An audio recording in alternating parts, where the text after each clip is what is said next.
Bonjour à tous.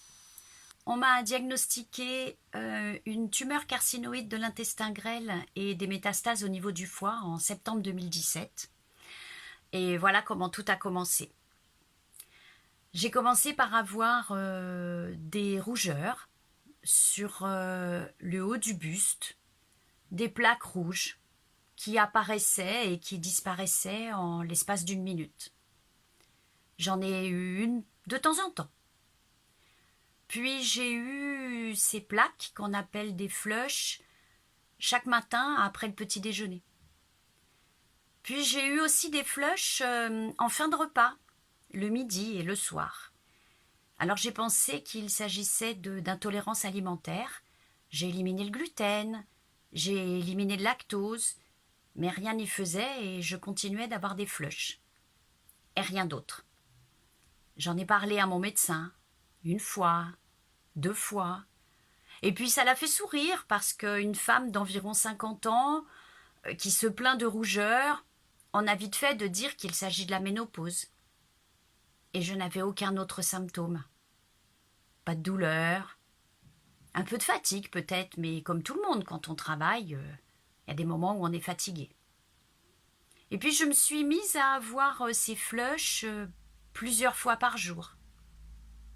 Et ça s'est intensifié et je me suis mise à en avoir dans le cou, sur le haut des bras. Puis petit à petit, je me suis mise à en avoir également sur le visage et sur tout le corps. Et j'en ai eu de plus en plus. 3 par jour, 5 par jour, 10 par jour. À la fin, j'en avais une quarantaine. Avant même de poser le pied par terre, j'en avais fait au moins 4 ou 5.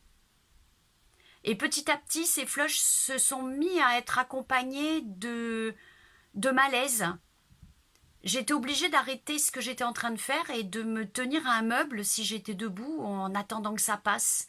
J'avais une sensation de vide intense, comme si j'allais m'effondrer, comme si le temps s'arrêtait.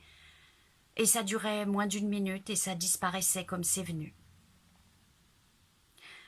Comme je suis suivie également par un allergologue, j'en ai parlé à mon allergologue.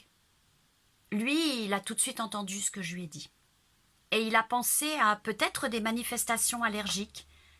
Comme j'avais déjà fait édème de Quincke, urticaire géant, il s'est dit peut-être une forme de choc anaphylactique. Il m'a fait faire des prélèvements sanguins quand je faisais ces flushs quelques heures après, mais c'était négatif. Alors il a demandé à ce que je refasse à nouveau, une deuxième fois, ces prélèvements sanguins à nouveau négatifs. Et je continuais de temps en temps à en parler à mon médecin traitant, que ça faisait toujours sourire. Et puis un jour, chez mon allergologue, j'ai fait un flush absolument mémorable.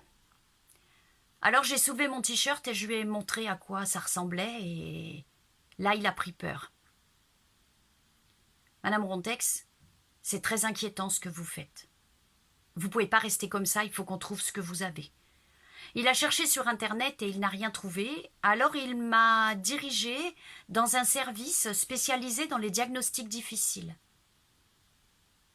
Et je suis allée en hôpital de jour. Et là, enfin, on a cherché.